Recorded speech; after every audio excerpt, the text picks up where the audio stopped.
May of 2019 marked the 150th anniversary of the Golden Spike in Utah. The Transcontinental Railroad connected a nation from east to west. Those same tracks are now connecting us to stories that are often forgotten. The stories of Chinese railroad workers and the foreign land they helped build.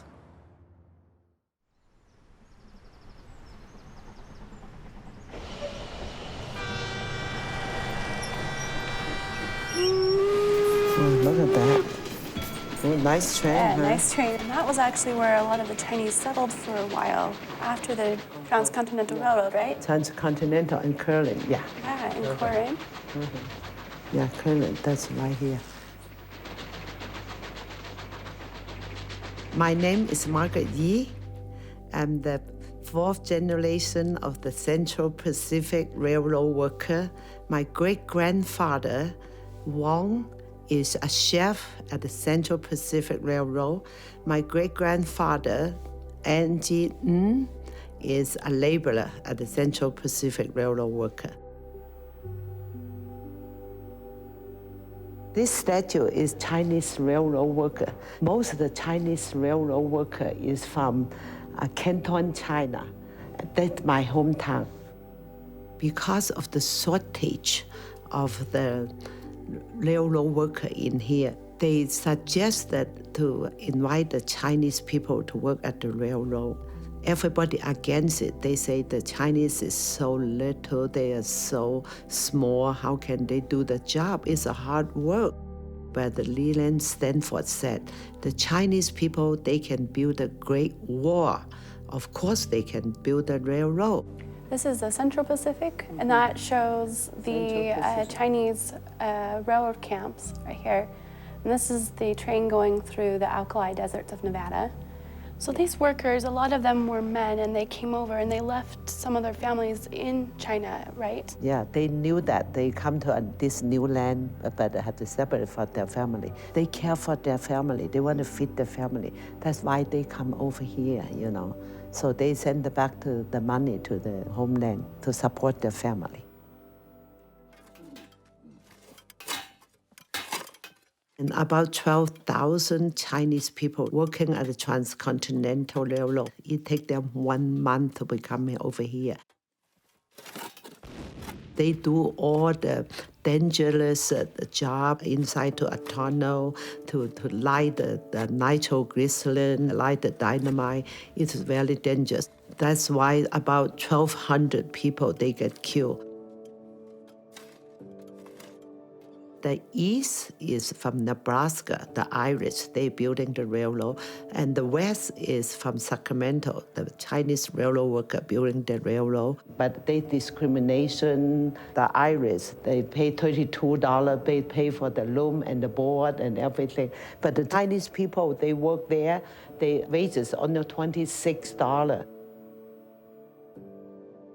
The record breaking is they did 10 miles in 12 hours. The west and the east are kind of a race, see who do faster.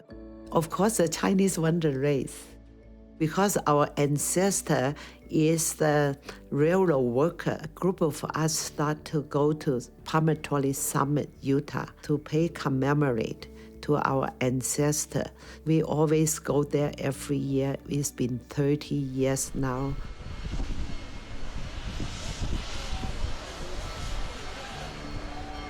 Because 150 years coming up, we would like to do more things to welcome the world's people come over here, to remember our ancestor and do the big celebration for the 150 years anniversary. Today, at the 150th anniversary of the Golden Spike ceremony, marking the completion of the Transcontinental Railroad, is a day to commemorate the contribution of railroads and the contribution and sacrifices of the railroad workers, including approximately 12,000 or more Chinese laborers, who risked everything to make the Transcontinental Railroad a reality. When they did the champagne picture, none of the Chinese were there. For the 150 years, for their great contribution, history forget them. Today, the nation is give them recognition. The nation is honoring them. Finally, our ancestors getting recognized.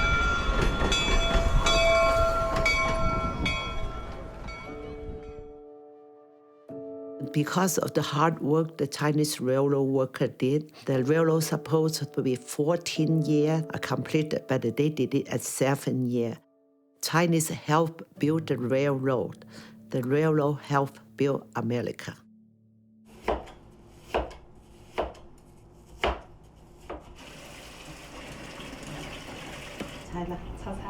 Okay.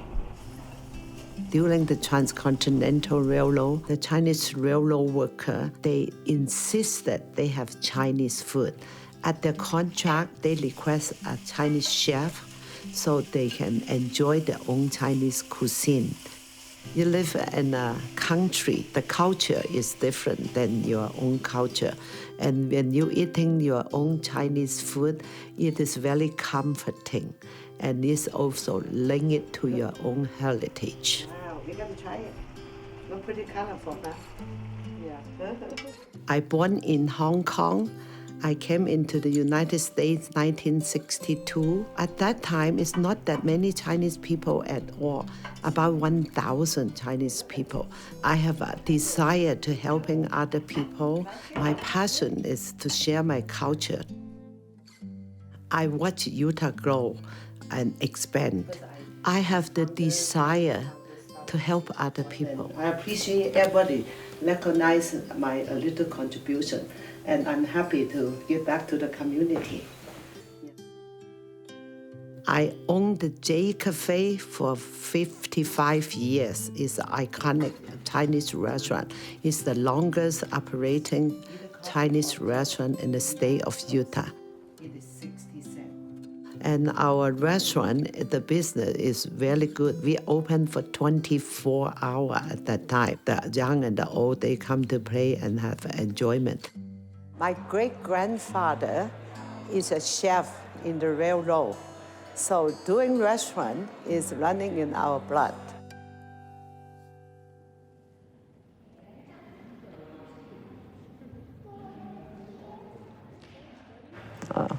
This picture, you can see how hardworking they are.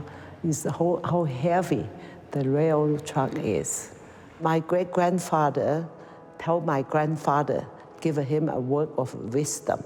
And he said, 錢財以糞土，人義值千金. Yeah, that what it means is honesty and righteousness is very, very important. It's been passed down through the generation. The Chinese railroad worker, they not just in help building the first transcontinental railroad, they bridge between the two countries. They had the foresight and desire to create a better life for their family. And they have the courage and willing to travel across the Pacific Ocean, come to a new land, and separate from their family. With their hard work and sacrifice and contribution, they allow the future generation to have the opportunity to come to this great land of America and to achieve the American dream.